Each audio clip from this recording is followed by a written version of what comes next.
Hey folks, CB here. Welcome to part 4 of the Ice Age Review miniseries. Since we're about halfway through with this franchise, well, theatrical-wise at least, we're going to be taking a look at the 4th installment known as Continental Drift, the film that officially set Ice Age off the rails. Or it could be the 5th one. It depends on what people think of it. So, let's start off with the film's history. On January 10th, 2010, sometime after Ice Age Dawn of the Dinosaurs came out, the New York Times reported that Blue Sky was already working on a 4th movie. On May 5th of that year, Fox had confirmed that the film was set for a 2012 release date. I actually do remember seeing clips and advertisements for Ice Age 4, actually when we got Rio, back when it came out on DVD. And I also remember seeing another one when it came to Alvin and the Chipmunks Shipwrecked. But that's a little off topic. The movie came out on July 13th, 2012, and just like the first, just like Meltdown and Dawn of the Dinosaurs, this one was mixed. Now, there are some people who actually like the movie, which is fine, but then there are other people who actually don't like it or outright hate it. What are my thoughts on the movie? Well, I'll say that after I talk about the story. Speaking of the story, let's get into it. Just like all the other Ice Age films up until this point, it opens up with Scrat using the stick of his acorn. He slams it into the ground, only causing it to shake, and then decides to bury up where he put it in. He decides to put it in another spot, only after he gets it really close to the ground, it cracks and splits open, and Scrat falls onto the Earth's core. He decides to taste the acorn through it, but as he does so, this causes all the continents of Pangea, this causes Pangea, one big continent, to become separate continents, such as, Australia, I think, and then Africa, and then Italy, and then Egypt, and then Mount Rushmore, and so on and so forth. Meanwhile, at the film's side plot, we have actually a couple side plots, some of which are never addressed again. One of them, of course, is with Ellie and Manny watching over their daughter Peaches, who is now a teenager. And, of course, with Manny in particular, he's really overprotective of her. Peaches is deciding that she should hang out with some of the other mammoths at the falls, but Manny, of course, is worried about her.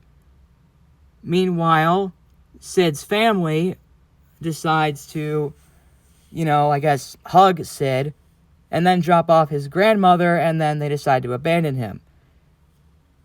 Back with Ellie and Manny and Peaches, of course, decides to head up to the falls anyway with her lover, Lewis, Mohawk, who, of course, is also worried about wondering if Peaches' dad's going to find out about it. Unfortunately for Peaches, she slips, falls in, and then topples on one of the mammoths named Ethan. Manny, of course, finds out about this, and, of course, is furious with her. After a bit of a heated argument with Manny and Peaches, the Earth begins to split on their side. As Manny tries to get closer to Ellie, the chunk of ice they're standing on breaks, and they end up getting separated from the rest of the family. And not only that, everybody else is also panicking as well because of the Earth splitting up. Meanwhile, with Sid, after Sid, Diego, Manny, and Granny go through a storm, as well as encountering a giant crab, and of course seeing a rainbow in the sky, they encounter a bigger chunk of ice that is boarded by a group of pirates. One of them, named Captain Gut, an ape, and with a couple of other creatures, Squint, a rabbit, Flynn, an elephant seal, and Shira, a tiger. Yes, I know there are other creatures alongside the boat, but I forgot their names, and I don't really care to mention them. Let alone even know who voiced them. Anyways, they decide to capture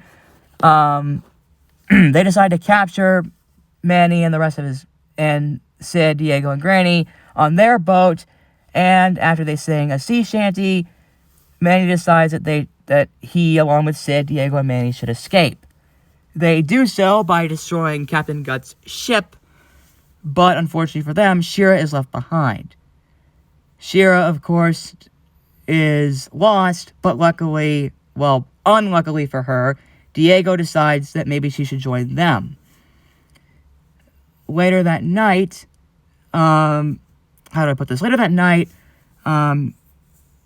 with Ellie and Peaches, they, of course, still start thinking about Manny and hoping that he's okay. Of course, fortunately for Peaches, Ethan shows up and, starts saying some things about her.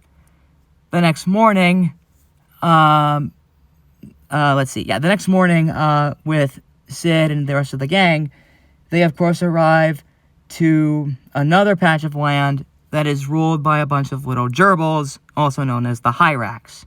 Some of these Hyrax have been abused by the pirates, and when Sid and the others find out about it, they decide to talk with some of the other ones to help them go against the pirates.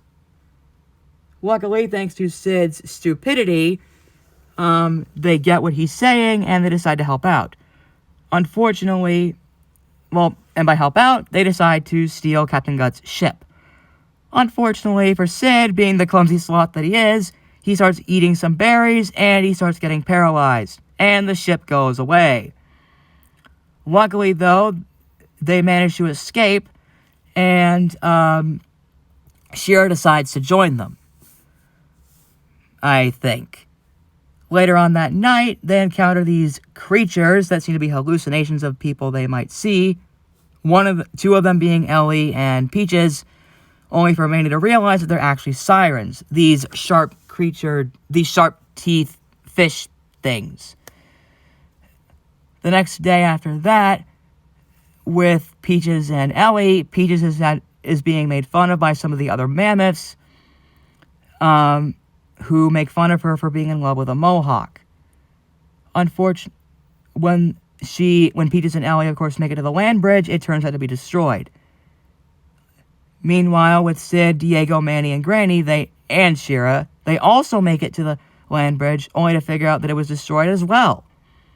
However, after Manny hears Peaches calling out for him, they finally manage to arrive, only to realize that Peaches and Ellie were captured by Captain Gut and his crew. This, of course, causes Manny, Sid, Diego, and Granny to fight off against them, as well as Granny calling out her pet whale, Precious, to help save the day.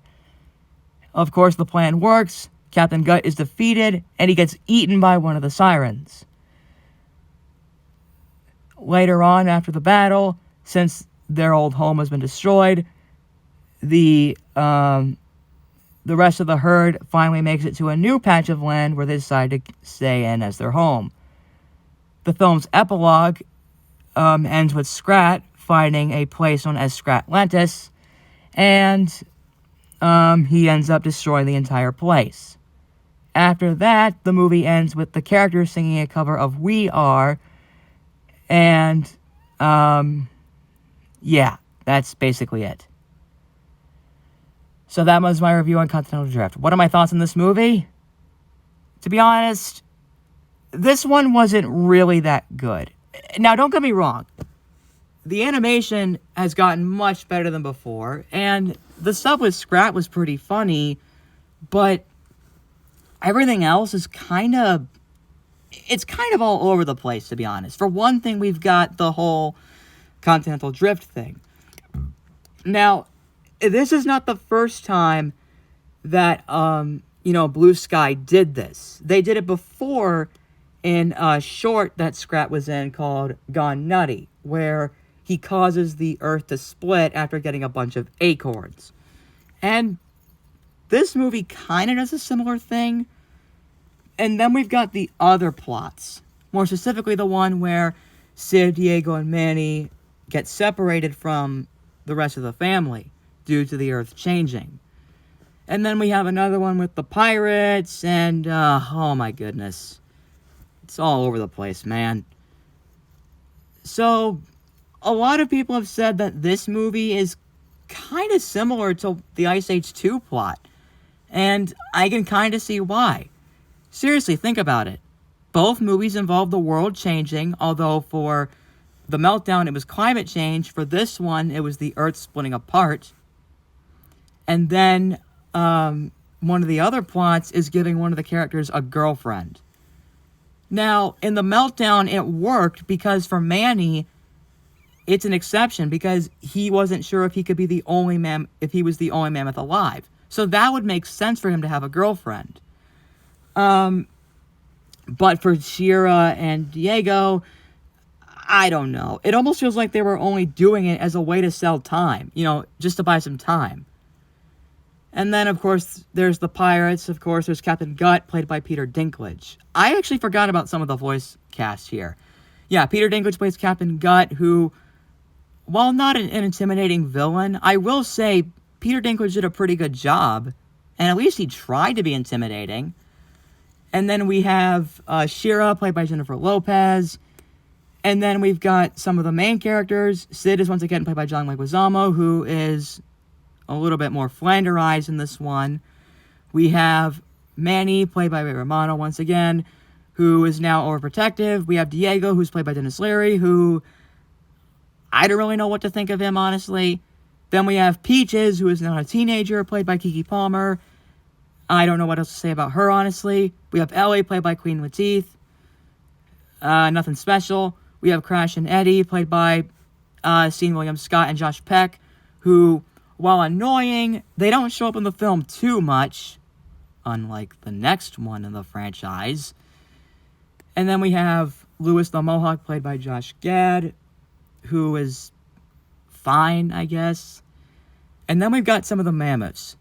Two of them played by Nicki Minaj and Drake, respectively. I have to ask, what are they doing in this film? Like, I get that, people like them because of their music. I'm not really a fan of them, but really? You had to get pop stars for this? And then, of course, there's Jennifer Lopez voicing Shira, who I don't really know what to say about her either. And, oh, man. Again, like I said, this movie, it's not perfect, but it's not really good. It's pretty bad. It's not like Collision Course bad, but still, it's just not good. So, why was this movie made? It's pretty clear this movie was only made as a way to cash in because of how popular and successful the third Ice Age film was. In fact, this movie is so inferior to the first three. My guess is that one of the reasons why the film did not have as much charm or charisma is because Carlos Sodiana had no involvement with it. He didn't even have any involvement with the fifth one either, and I don't really blame him for that. But still. So, yeah. Is it possible this franchise could have been redeemed? No way. No how. Not at all. Join me tomorrow when we talk about Ice Age Collision Course. It's gonna get really messy. See you tomorrow, folks.